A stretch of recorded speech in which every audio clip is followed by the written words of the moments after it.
All right, everyone. Welcome to the fall webinar series for the Early Childhood Education Department at Rasmussen University. My name is Mary Moose, and I am the Department Chair for Early Childhood Education and Human Services here at Rasmussen. I'm super excited to have you join us tonight. I really am. We've got an amazing set of presenters tonight who I think will really get you thinking and hopefully inspire you as well. But let me go through some housekeeping things first real quick. First of all, I can't not say something about our early childhood education programs. It's that shameless plug that we have to put in. But just to let you know, we do have a really robust website that you'll want to go out and check if you are looking for early childhood education degrees, and everything from a certificate all the way up to a bachelor's degree. We do have that, as well as some classes just to prepare you for the CDA credential. But you want to take a look at our website when you can, and let me know if you have any questions that I can help with or help get you connected to the people who can get you started. We also do have an information session. We have these twice a month now. So next one is next Tuesday at 7 p.m. Central Time, and then the following Wednesday at 8 p.m. Central Time. You can register and get the link to attend by going to our webpage where you can register for the next sessions or the ones in November. We'll be having them then too. Navigating the WebEx room. So you've been muted or will be muted. You should be able to unmute yourself though, so if you do want to ever share something verbally, answers to questions or comments, you certainly can.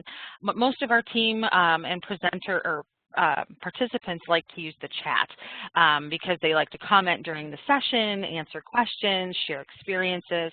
And as I mentioned before, just make sure that that little drop down above the chat box, which is on your bottom right of your screen, shows send to all participants. So then that way everyone can see it, and we make sure your presenters can see it too. You can switch audio. So if you're having trouble during the session with audio, we know computers can be kind of wonky these days. You can switch from your phone to your computer. That sometimes helps.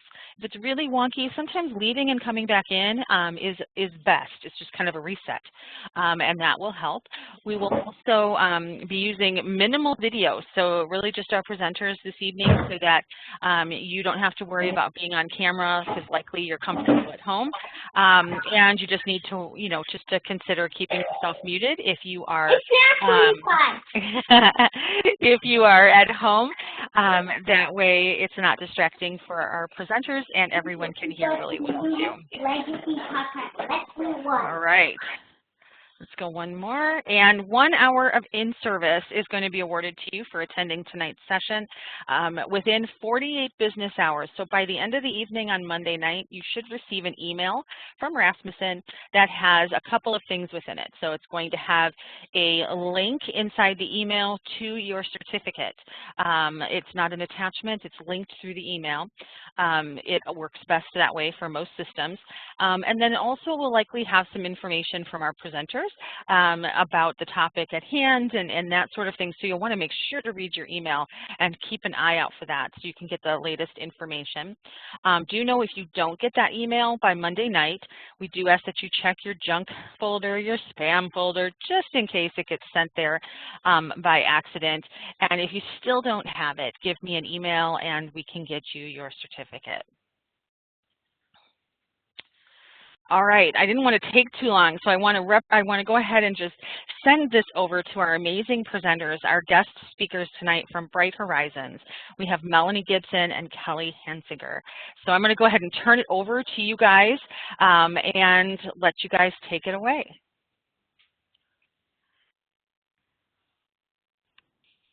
Thank you. As my camera is booting up, it looks like. Hi, everyone. Kelly Hansinger. I am the Senior Director of Leadership and Learning at Bright Horizons, and I am joined by an incredible colleague, Melony Gibson. I'll let her introduce herself.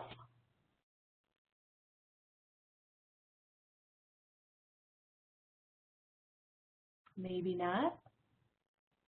Mary, can you hear me? Can you hear me okay now? Yes, I can. Hi, everybody. I'm Melony Gibson. I am the Senior Manager of Leadership Development with Bright Horizons. Okay. See. All right, fantastic. So okay. Why can I see? conference. Sorry about that. So Melony and I are thrilled to be with all of you this evening. I'm going to share my screen here because we are going to be talking about something that I know is near and dear to everyone. I think it's safe to say that if you work in education, you are already a resilient person for sure. You know, our work is never the same from day to day. Our successes look different. Our challenges keep us on our toes. We're problem solvers, we're nurturers. And frankly, I'm going to just go on a limb and say we are generally optimistic for sure. So I don't know if you were like me, but prior to the pandemic, I'm not sure that I really thought a ton consciously about my own resilience. And I think it's now all that we hear about from every self-help book and life coach or on social media, people telling us to just breathe. And certainly breathing and taking a breath and being mindful is actually really good advice. This has been a long COVID road for all of us. And so Melony and I are really just here with all of you tonight to share a little bit of research and a few tried and true tips for really rebuilding your resilience muscles. We already know that you've got them, so maybe we just need to pump them up a little bit. I think we all need those reminders, and that includes me in preparing for our conversation tonight. I realized I hadn't flexed a couple of these muscles in a while, so it made me pay attention to myself a little bit more. You know, I think one of the benefits that we have to resilience is it really helps folks to be happier and more satisfied no matter what is going on in their lives. And that's a great reason in and of it all by itself, basically. And it's important for everyone to practice resilience, regardless of your role, especially when you're in a profession like ours, this caring profession. And it's important for everyone around you. So let's dig in just a little bit. Here's a great quote by C.S. Lewis, and I think it pretty much sums it up. We actually do want some hardships and challenges in our lives. Those are what helps us build our resilience. Think about it. If we didn't have any stress, there'd be no change, no weddings, no babies, no vacations, no promotions. We want challenges so that we can learn to overcome. It's a different way of framing resilience, just that little bit. We want challenges so that we can learn how to overcome. So let's define resilience with that in mind. What are we really talking about when we say resilience? It means a whole lot of things to different people. But I'm going to share, in 1995, a study done by Emmy Werner defined resilience as the ability to recover from or adjust to misfortune or change.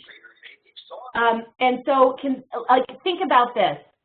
Consider it like a spring or a rubber band. I'm sure you've heard resilience be defined like that before.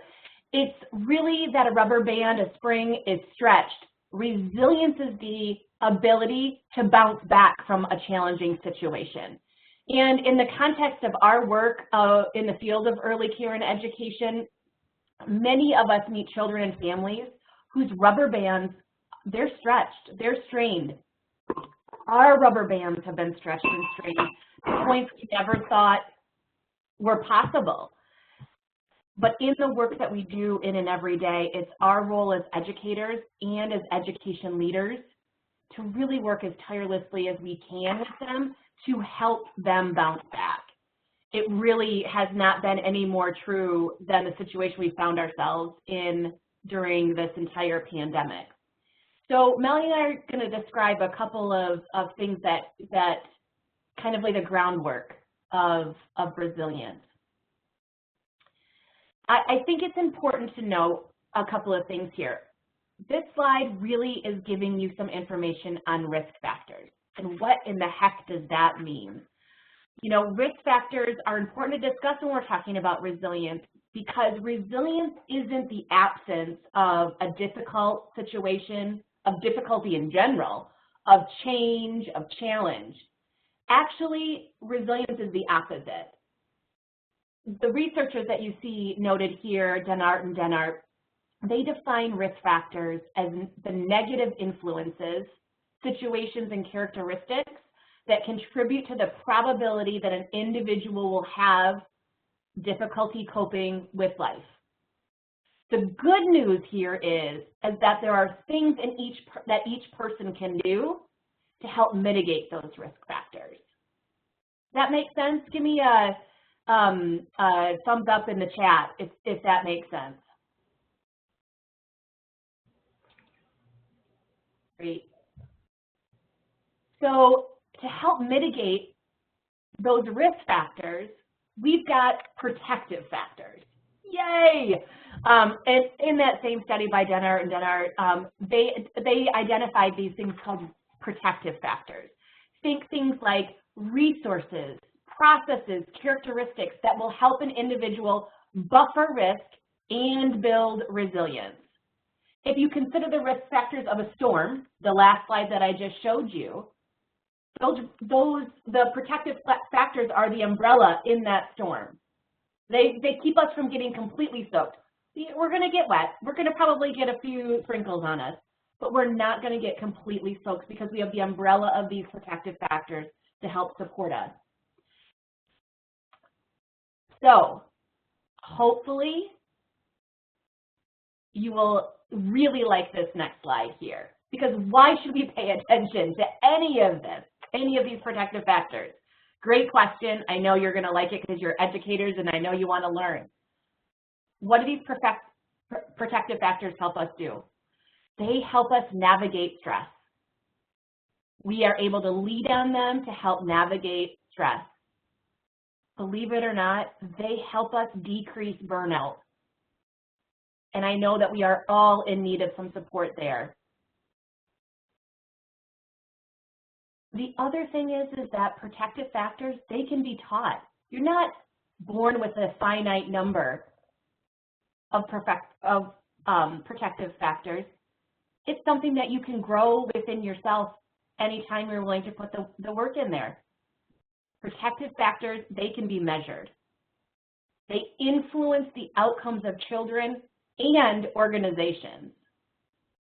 And this is the best part here. One of the foremost researchers on resilience, her name is Ann Maston, she coined the term called ordinary magic when referring to resilience. And I think it fits really well here because once you pull apart kind of the concept of resilience and examine it, developing and enhancing resilience doesn't require that we do anything extreme, anything unusual. It's pretty ordinary stuff.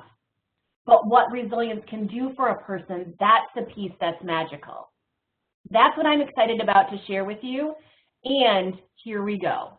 I'm going to share what we're going to talk about tonight. I'm sorry, Melony's going to share with you what we're talking about tonight. Yes, so can everybody see me okay? Give me a thumbs up. Can y'all see? Here we go. How about that? There you go. Okay, so the foundations of resilience are the same as what contributes to overall emotional well-being. So not only is your physical well-being important, your emotional well-being is important as well. You know, when you get that pit in your stomach, when you feel uncertain, you feel anxiety, your emotional well-being is extremely important. And just like Kelly said, resilience is the ability to bounce back from a stressful or challenging situation. So we're going to provide an overview of protective factors which together are going to help you to be more resilient and in turn help your teammates and your colleagues to be more resilient. So let's look at those protective factors. We are thinking about positive relationships. That's when you have the ability to feel connected to someone else. When you feel that sense of connection, that's your lifeline, right? So when things get tough, when you feel that you have positive relationships, you feel that you have someone to reach out to because you're connected to those people. You feel that support, and you in turn can give the support. Control. That's the ability to feel like you have some say over your work. You have some say in the direction of your work and how you do it and what you do and what you're thinking and deciding, and you have the opportunity to make suggestions that impact your work. Opportunity to contribute to the team as a valuable member. Achievement is the ability and the perception that you're meeting the goals that you set out to meet. Nothing feels as good as when you feel like I set out to do this and I met the goals that I set out to meet.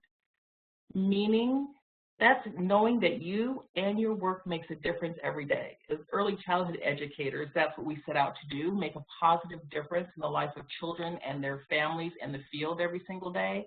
So when you achieve a sense of achievement, I mean, that just takes people so far in building their resilience. And then engagement. You're going to hear us talk about engagement a lot throughout this presentation, but it's the ability to become fully absorbed in your work.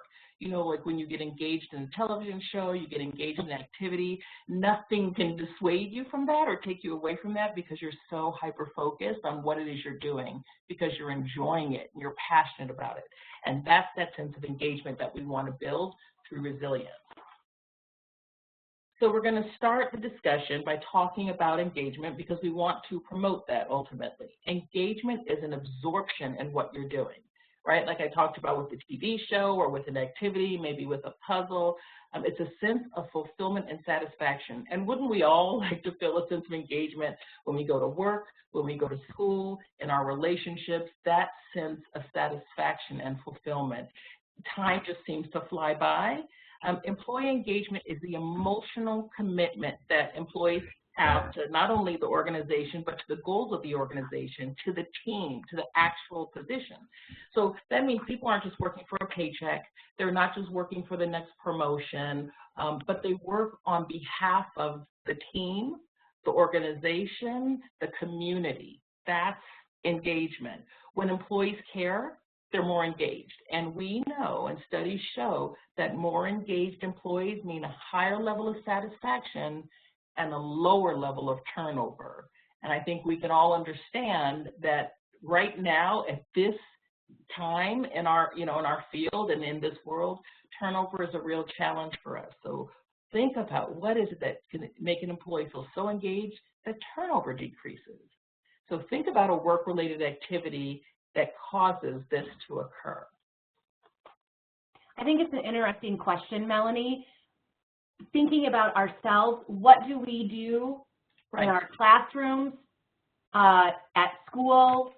What do we do for leading a team? What do we do to encourage engagement? You can share with us in the chat as Melanie continues.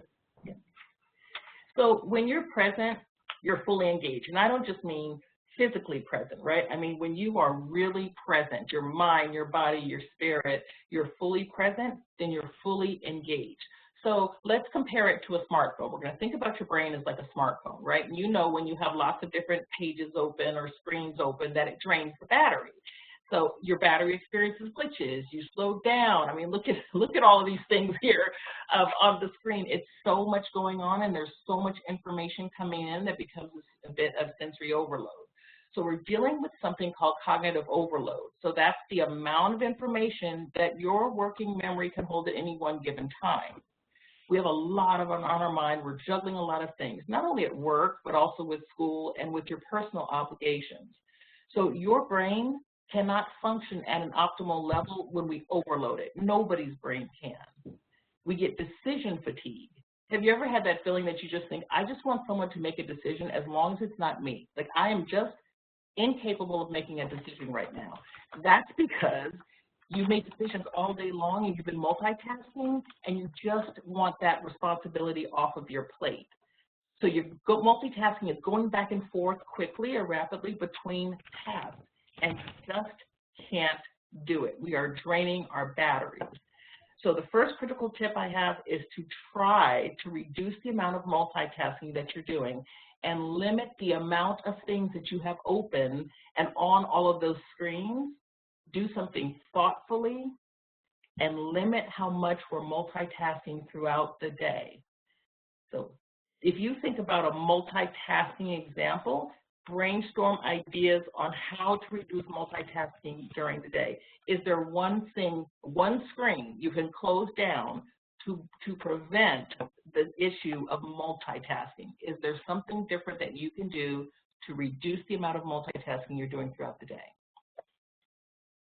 So think about that because it's not something that happens randomly. It's a choice that you're going to have to make.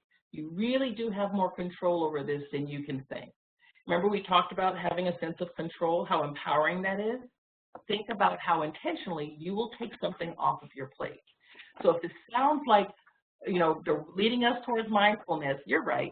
You're absolutely right. So taking everything on your mind, putting it aside, put your phone away. So like me, that is a struggle. I always have one or two phones, a work phone, a personal phone that I'm checking, and that keeps my brain moving. It takes away space for me to be able to focus on the thing that's going to help me to be more resilient.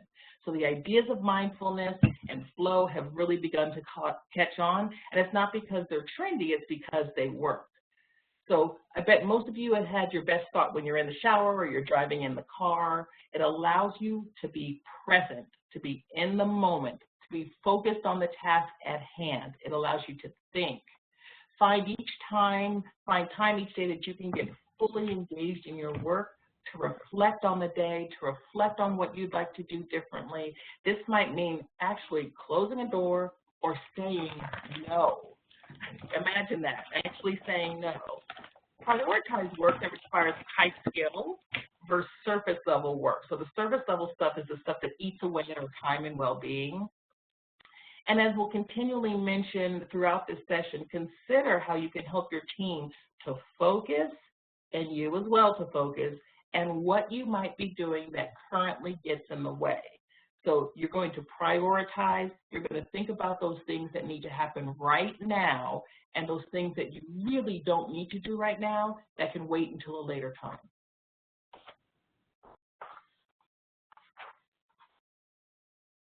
All right, that was a good one, Melanie.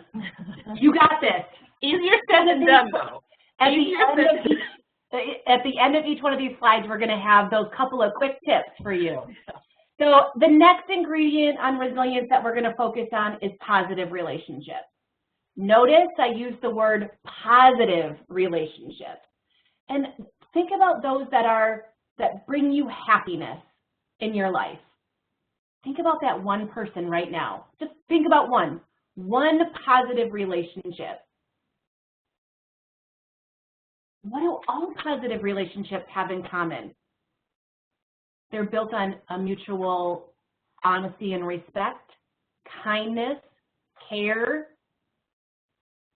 a positive relationship. So we have this incredible picture here of these children and they're working together. What fosters positive relationships? Tell us in chat what you think. What fosters positive relationships? While you're doing that, I'm just going to share a quote with you. One of my favorite author, Maya Angelou. She said, I've learned that people will forget what you said, people will forget what you did, but people will never, ever forget how you made them feel. It's because relationships matter. Much of the research on resilience, for sure, it all points to having trusted friends, family members, coworkers, those supports in our lives that can help us navigate through challenges when they arise for us. And we can do that much more effectively when we have those positive relationships. Yeah, that's two-way communication, listening, letting them express themselves, compassion. Thanks, Deanna. Yeah, trust for sure. Peace, definitely. You know, I consider the go-to person or people in your life right now. Who is that go-to person? I know that go-to person, they've got my back. No matter what, even if I'm acting a fool, they got my back. Melony is one of those people for me. She's going to tell me the truth, even if it's hard to hear. Melony and I are able to have difficult or sensitive conversations because she's my person. There's this positive relationship because we put time and effort into it. Researchers tell us, we know this for sure, that just one nurturing, trusting adult in a child's life has a positive lifelong impact. The same thing is true for adults. The next thing that I want you to hear about positive relationships is we got to make those daily deposits. We got to make those deposits in one another. I'm sure you've heard of that Stephen Covey concept about that emotional bank account. And it's important for us to do this on a regular basis, whether if you're a team lead, absolutely. If you're a professor, if you're a teacher in your classroom, you need to make deposits into your children, into your coworkers, into your families. Think about that emotional bank account, whether it be a kind word, praise, thanks, specific feedback. I know I saw somebody mention positive feedback, Magda did. So that when you have to make a withdrawal, maybe asking somebody to do something you know that they're not really going to want to do, they are going to trust you and they're going to be willing to help you. So let's think about that for just a moment. What are some things that you do every day which are deposits for the people around you? Your coworkers, your supervisors, your students, the children in your care. What are those things? And then for yourself, consider what withdrawals you make or you might make, and what can you do to make them a deposit maybe the next time. You have to know yourself. You have to be willing to look inside yourself to do a reflective practice like this. What do you consider a deposit into your emotional bank account? What does a withdrawal look like? You've got to know others. You got to lean on those relationships to consider what somebody else's. Look at this little boy. Is he not so fantastic? I adore. It is true that children smile around 400 times a day, where, get this, adults only smile about 14 times a day. That is ludicrous. Look at this child's joy. Looking at him smile makes me smile. And you know what? I can't get very specific about that data. I don't have any good research to quote, but it's something that I read. You know, knowing what we know about the benefits of laughter, make sure that you're not one of those adults that rarely smile. Having a way to add some humor into your life is absolutely essential, because laughter releases a hormone called cortisol that helps relieve stress and tension. And over the long term, get this, laughter improves your immune system and can help relieve pain and increase your personal satisfaction and work productivity. I know I sound excitable about this topic, but it's so true. It takes more effort to not smile than it does to smile. If you want to know a little bit more about this topic, there's a great TED Talk on what happens all in your brain, that brain chemistry when you smile, or even when somebody smiles at you, and it's a TED Talk by Ron Gutman. So go check that out if you're interested in that brain research. But for all of us that work directly with children, there's so many opportunities to experience laughter and humor with them. The key to all of this is to value those small moments. Children have one childhood. Let's be a part of the joy of that childhood. So exciting. All right, last one of the relationship pieces. Somebody had mentioned it in chat, that one of the most essential skills for positive relationships is one that's more difficult than I think some people give it credit for, and it's listening. Sure, we absolutely want to hear what people say, but we're most often listening to form our own responses rather than listening to understand. So have you ever been in a conversation with somebody and you're speaking or you're sharing a story, and you know that they're half listening, but they're half thinking about what they're going to say next? Here's a good example. Hey, Melony, we had a great weekend. I took my son to play golf. So I have two choices here. I can respond, wow, sounds fun. I've always wanted to take my kids to play golf, but I've never gotten around to it. What was the name of that course? Or I can say something like, what a fun activity. How'd you come up with that idea? Did you guys enjoy it? Yeah, so what's the right response here? Is it the first one or the second one? And I'm sure you're all going to get it right, but it's the second one for sure. And I'm just going to tell you it's the second one. Yeah, for sure. Thanks, Magda. Here's a couple of tips to improve your listening skills. Set a rule for yourself. Every time somebody tells you something personal, you got to ask at least one genuine follow-up question. Think about why that's important. You have to listen to know what that follow-up might be. When you're doing that, when you ask that genuine follow-up question, you're letting the person know that you're talking to, that you care about what they say. Their words do matter. Melody just talked about multitasking. You can't do it while listening. Multitasking is a myth. She just said that. Use, excuse me, listening body language. If I'm talking to somebody and they're back like this, is that listening body language? I don't think so. So listening body language is being engaged. Practicing that reflection back to what a person said. Ask if you can take notes. Maybe you're going to set a goal if it's a work situation versus sharing thoughts. It's absolutely okay to respond and have that reciprocal back and forth, that shared experience, but just be mindful of moving too quickly to, oh, I did that too, or, oh yeah, that's great, and then end the conversation. So it really helps to change your focus from yourself onto the speaker. So let's look at what you got here. You got to tend to your relationships. I think, you know, we've all probably been in a situation in our lives where not all relationships are positive, but those positive ones that you do have, we've got to tend them. We've got to help them grow and nurture by putting in those deposits. And let's make sure we're making more deposits than we are withdrawals.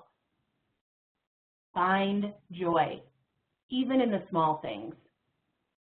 Find joy, discover joy, laughter, and play, and listen to learn. To learn about those around you. That's going to be like a deposit for somebody, I think. Right, Melanie? Absolutely.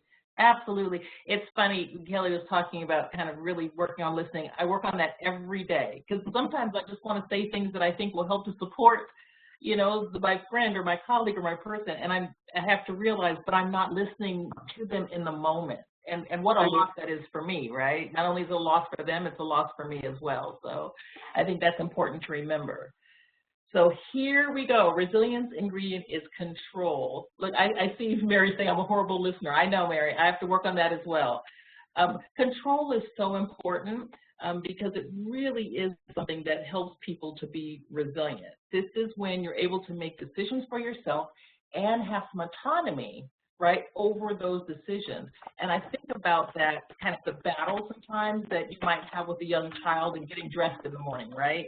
So what is it? Remember how empowering that is when a child can choose the clothes that they want to put on, and it reduces the amount of that give and take and that loss of control between the child and the adult. Very similar. You're giving the child two options, and then they get to choose which of the options, which is so empowering for them because they have autonomy over their choice, and they're empowered to make that choice within a parameter. That sense of control is very important to helping a child and in turn adults build resilience. So when you think about self-control really is the ability to express kind of a wide range of feelings and emotions and express them through words. So there's expressing them through words. So we know the development of the executive function in children, it's crucial because it carries over into adulthood. If we're not building it and fostering it and nurturing it in the children that we serve and the children that we're raising, it's very difficult to establish that then later in adulthood. So if we don't pay attention to it, self-control can be really difficult for some adults. Seeking ways to express and kind of manage those emotions is vital to being able to control our own behaviors. It's important that self-control takes practice. Just like everything we're talking about today, building resilience, self-control, it takes practice. It's intentional and not accidental or happenstance. It takes practice, and it takes a level of self-awareness. So executive function and those self-regulation skills that we're talking about, those are the mental processes. It helps us to plan, it helps us to focus our attention, right? It helps us to remember instructions and handle more than one task. I'm not going to say multitask because we talked about the pitfall of multitasking, but handle more than one task better. Control is also about perception, though, which is one of the key things we want to focus on. So when you look at this glass, is it half full? Is it half empty? Or who cares because I'm thirsty? Think about that. Perspective is a very powerful thing. Is it half full? Is it half empty? But it's shaped by your years of experience, and it can often lead you down a steep road and make you make assumptions that could be inaccurate. So think about that, perception, right? Cognitive function. So when we look at research on this particular topic, one of the most powerful but the most simple techniques is being mindful, right? Sometimes you have to reframe the interpretation that you put on things. Resilience has been shown to relate to the internal interpretations you give to something. So you see how this all comes back to you? We have much more control over things, over our interpretations, over our perceptions. Sometimes it's easier to think that the universe is making this happen, an external force. We have much more internal control than we'd like to acknowledge sometimes. So in the chat, is this glass half full? Is this glass half empty? Was the first thing that came to your mind when you saw this? It's just a matter of perspective, right? It's about being self-aware enough to recognize when you need to make a change. Somebody's thirsty. A lot of people, Kiara, is saying it's half full. I'm seeing a lot of fulls and then a lot of thirsty. Remember, Mary said to get a glass of water or a soda or some coffee before you came to this presentation. So somebody run off it and grab that. So I want to share a quick scenario with you. You're late for an appointment. Okay, as you're driving along the way, your engine suddenly starts to smoke. So you pull over and you realize that you forgot to charge your cell phone and it's dead now. So you look at the road signs, you see that it's 1 mile to the next exit. So you're frustrated. You get out of the car, you start walking. It's a sunny day though, and the walk is not a difficult walk. The exit is one you've never seen before or used before, and you're able to use the phone at the new restaurant that's being built right off of the exit. So what do you think as this is happening? Are you thinking, gosh, why does this always happen to me? Are you thinking, well, this is annoying, but it's not the worst thing that's ever happened? Do you think, you know, this is a great opportunity and I get more exercise? So when you look back a week later, what do you think then? Are you thinking, I never get a break. This kind of stuff always happens to me. Oh, gee, I just want to forget that day. I don't want to think about it. Or I'm going to make reservations to the new restaurant that I didn't even know was being built off of that particular exit. So none of the answers are wrong, right? But your responses are a very rudimentary measure of your optimism and your resilience. New restaurant, I'm with you, Arlene. So multiple other factors contribute to your reaction, right? What type of appointment was it? Can you afford the car repairs? Are you physically able to walk a mile comfortably? But think about what your initial perception is, and then what your perception is a week later when you've had the opportunity to reframe it. Regardless of the circumstances, regardless of the details of the event, you intentionally reformulate and reframe the messages that you give yourself. You may initially be prone to think, why does this kind of stuff, right, shut down, right? Why does this kind of stuff always happen to me? But you can train yourself to think, number one, there's nothing I can do about this, so how am I going to move forward? I might as well enjoy the sun. I might as well get my extra steps in and get some exercise. So it's the message that you give yourself. Remember we talked about self-control and resilience. It's that message that you yourself are sending to yourself to impact the message that you give to others. And that's an important skill as a colleague and as a leader. I love this quote. It's a great quote. A pessimist sees the difficulty in every opportunity. An optimist sees the opportunity in every difficulty. That's Winston Churchill. So the more I focus on resilience, the more I notice my perspective in myself. Oftentimes when I look back a week later, I think I worked myself into a frenzy over something that was really small. And that took a lot of emotional energy from me and probably from the people that I work with. So the perspective that you're going to take and that inner dialogue that you have and the outer attitude, those things that go together, they're so significant. So even if you're not able to feel kind of that optimism in that particular moment, in that particular scenario, you've worked to find it. You've worked to find it. Where is the bright light in this dark cloud? And it takes practice over and over and over again. Thanks, Michelle. Michelle said she can relate. It's not like the teacher thinking the paint spill was an amazing event, right? Anyone who spills paint all over doesn't say, oh, wow, that was amazing, that was super. But it's more that she dealt with the reality in a positive way. It's not always the actual action, it's how you deal with it and how you bounce back from that. So let's talk about how you got this. Number one, you're going to be proactive versus reactive. You're going to practice, practice, practice. So when you're actually confronted with a tough situation, you know how to respond to it. You're able and you're resilient, and you can reframe that into something that's a little bit more optimistic. Reframe the negative. You have complete control over that. You have more control. It doesn't take an outside force to do that. You own the power and you have the autonomy to reframe. Choose optimism. Why would we not choose optimism over pessimism?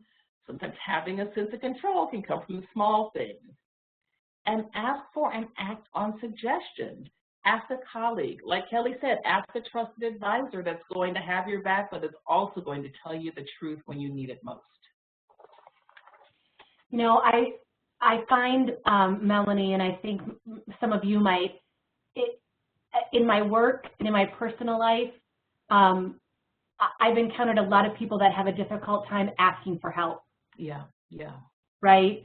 And I think over the past, 20 months now, almost 2 years we've been in this pandemic together, we've had to lean on one another in ways that we never thought we would have to. We've had to ask for help from one another to get through. It's okay. Yeah. It's okay. But when you ask for help, or when you ask for support, or you ask for suggestions, sometimes it's good to act on them. There might be a good nugget of something, that somebody else can share with you. And that, okay, let me get off that and talk about the next resilient ingredient, and that is achievement.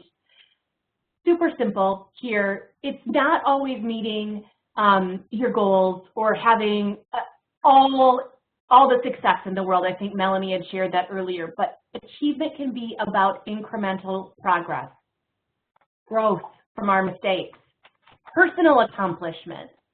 And how do we get there? We do that by taking small risks. Having a sense of achievement truly is this opportunity to do things you wouldn't normally do, perhaps. We mentioned at the beginning of our time tonight that research has really shown us that children who don't experience any adversity are not typically particularly resilient. And I think you probably found in your work life and on your teams and their lives, it's important to continue to challenge ourselves, to challenge our teams, to challenge our colleagues, our families, whoever your support team is. And this has to be a conscious effort. Speaking up at a meeting when you normally wouldn't, mixing up teams, trying a new responsibility, all of these things help to strengthen us. Just little small risks help to strengthen our own resilience when we handle them appropriately. And a sense of growth really does not come from operating inside that comfort zone that we all have. It's inching out little by little from that comfort zone. Can you try, and so I'm so sorry, excuse me. Think of this as like a set of stairs. If you sat on the step you're on, you're not going to go anywhere. But if you take one step at a time, 2 steps at a time, you're going to get to that top sooner than if you just sat there. It will feel more achievable for sure.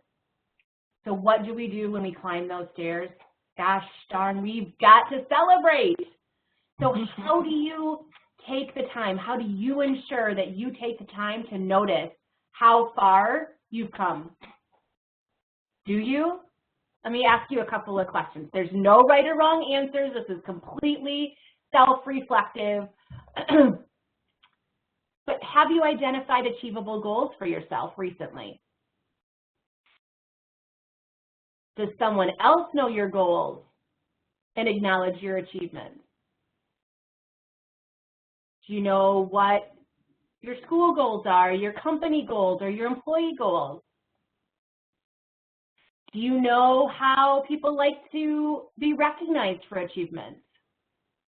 Do you have a method for acknowledging achievements? I'm sure those are going to be all different depending upon the situation that we're in. But consider thinking about a plan, how you're going to celebrate yourself, those small, those little wins, because those matter. We can't just focus on all of the big things that might happen, but those little wins, that's going to fill that's going to deposit into yourself. So pay attention to your achievements.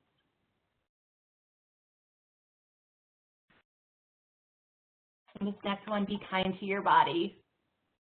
It's not about being able to bend yourself into a pretzel like this dude, but really that sense of achievement can be so strongly linked to physical achievement. It can remind you to take care of yourself. Those are little pieces towards achievement. When you exercise, we know that we release dopamine, and that makes our bodies function. So we can do all of the stuff that we need to do.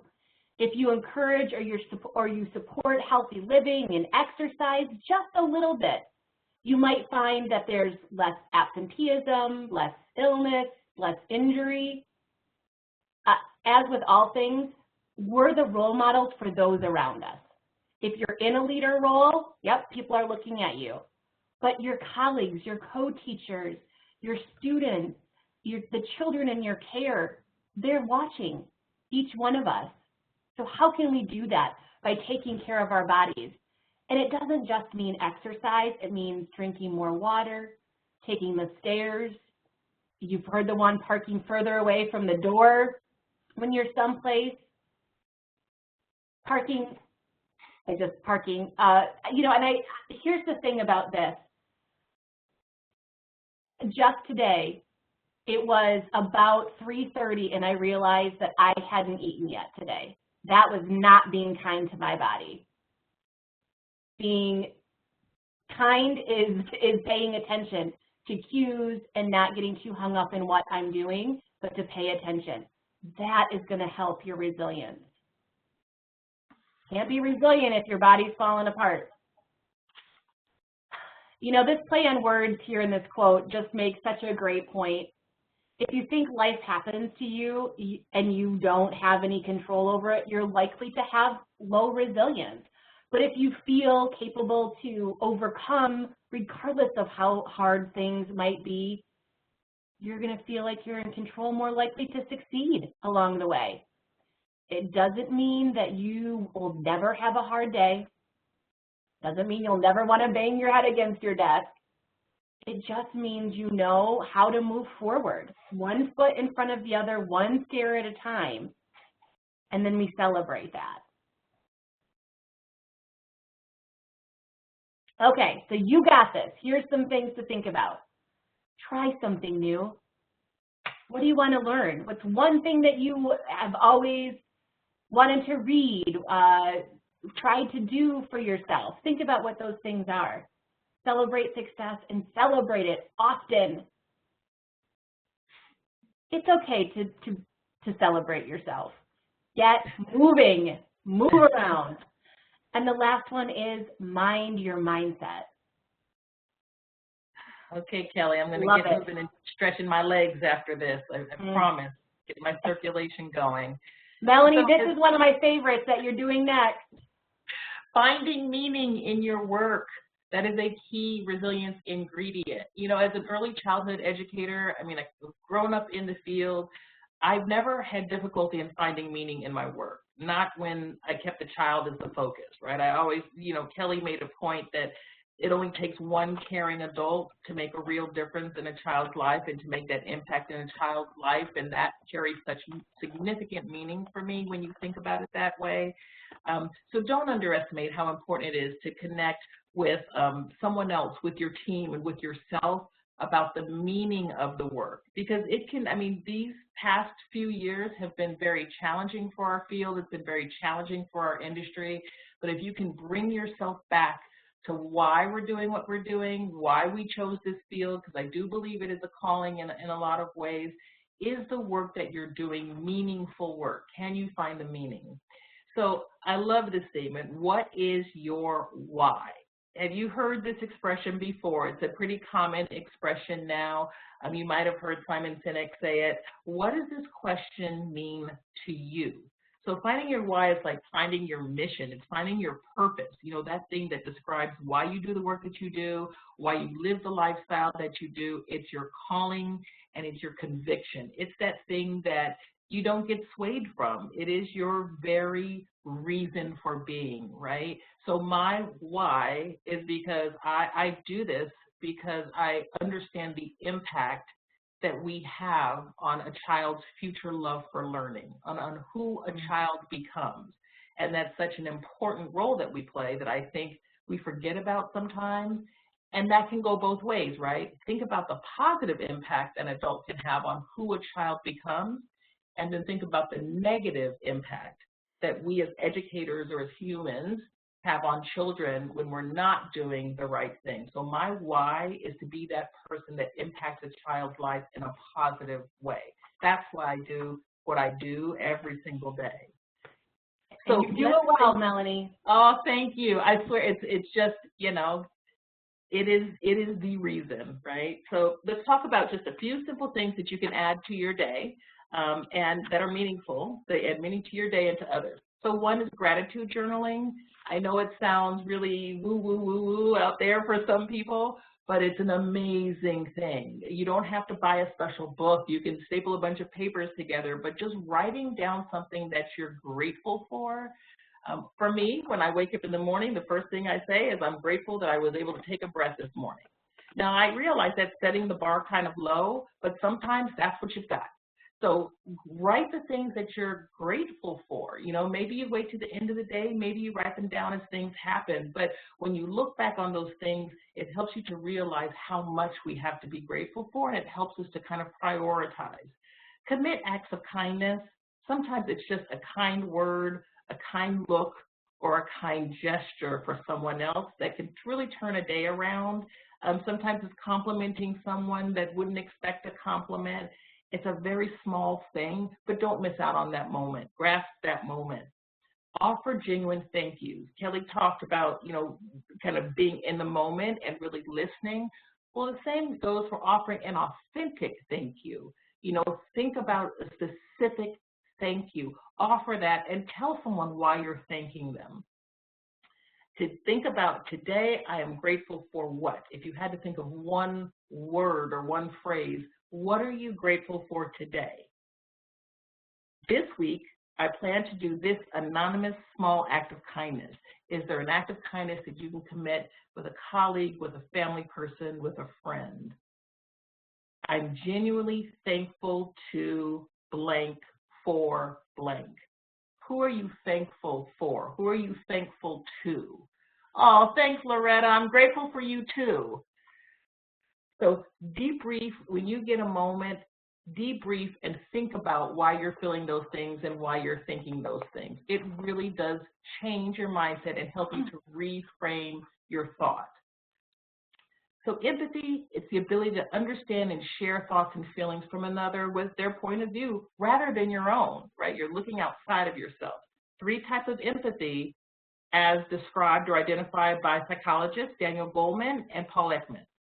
Cognitive empathy is knowing how the other person feels, right, and what they might be thinking. So understanding their perspective.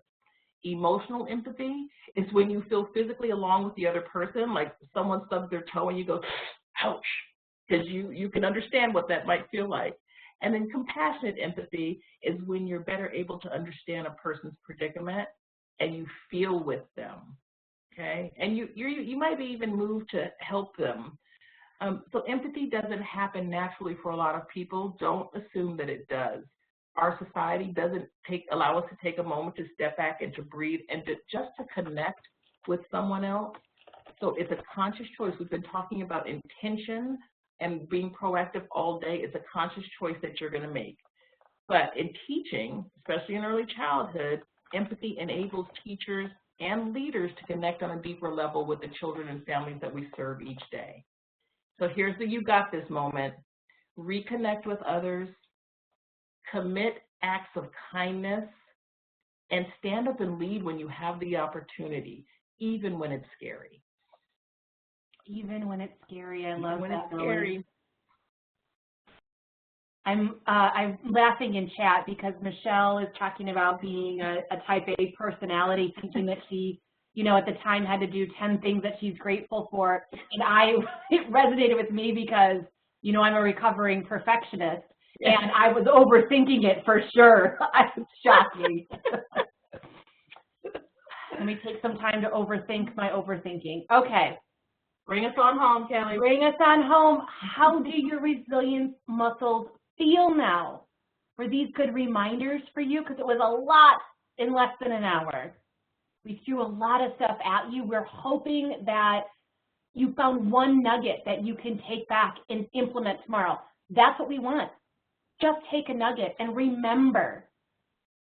At the beginning, I talked about these aren't complex thoughts, but turning them into habits, making them part of your routine, that can be the difficult part. Nobody lives without challenges. Even highly resilient people have setbacks, have burdens like everyone else. Progress is the goal, not perfection. Progress is the goal, not perfection.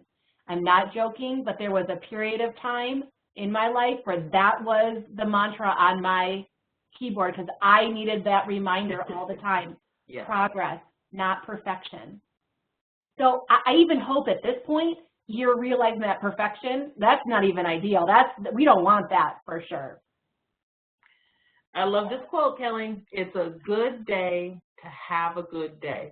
I just want folks to remember this is a really simple quote, and it might seem a little bit simplistic, but it is a reminder how each day is full of potential. And you choose, you make the choice to have a good day. That's how much you control over your day that you have. You make the choice. You choose to have a good day. Every day we have a fresh opportunity to choose. Choose to have a good day. It's about reframing in your perspective, right? Choose to have a good day. And Melony, we're going to do a shameless plug, just like Mary did at the beginning. It's a good day to have a good day at Bright Horizons. Wait till you see the next slide that Melony is going to talk about. As with most early care and education organizations, we are hiring all levels. Associate teachers, lead teachers, instructional coaches, health and safety directors, center directors, full, part-time. We are hiring, and we would love to meet you in all different age groups. And I just have to say, after 25 years in the field, I've spent 20 of those 25 years with Bright Horizons. I'm not going anywhere else. People walk the walk, they talk the talk. You run into somebody that doesn't, then let's have a conversation, because our teaching teams, they are at the heart of everything we do each and every day, and they do incredible, incredible stuff. Diane, there you are. Hi, how are you? Diane is BH proud. And Loretta, okay. I think I saw Loretta. And oh, guess what? Yes, hi, good. Free early childhood education degrees. Through our Horizons Teacher Degree Program, you can earn your CDA, your AA, your bachelor's degree completely free. Tuition, fees, books are paid for Bright Horizons, and you can enroll on the very first day. Right, Diane? The degree program is awesome. Rasmussen is a cherished partner university for Horizons program, so you can learn and earn as a teacher at Bright Horizons. Yeah, we've been able to be able to offer this because we have incredible partners like Rasmussen to partner with us for these free degree programs. It's incredible. So if you are interested, it just takes one teacher, remember, to make a difference in a child's life. You all know that. Think about who your first teacher was. The children are going to remember you too, for sure. So come on over to Bright Horizons. We'd be happy to have you. And thank you so much for joining Melanie and I tonight. We just appreciate your time. We know how valuable it is. Ooh, so we look hope at that. Successful. Thank you. Thank you so much, you guys. You even have a person inquiring right there, Samantha Fenstermacher. Says if she's never been a teacher, but she's at Rasmussen right now, can she go work for Bright Horizons? Sure can. Yes, Samantha.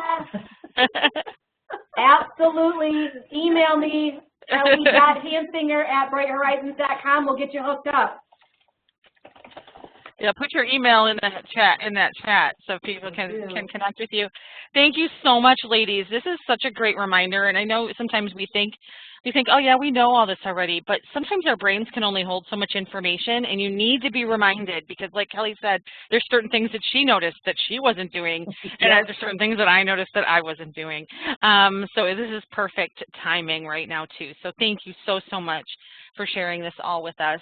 A reminder to all of you on the call that are live, you will receive an email in the next 48 business hours with a link to a certificate of participation for 1 in-service hour and some goodies, some information from Bright Horizons that'll help you out as well. So we do hope that you join us again in November.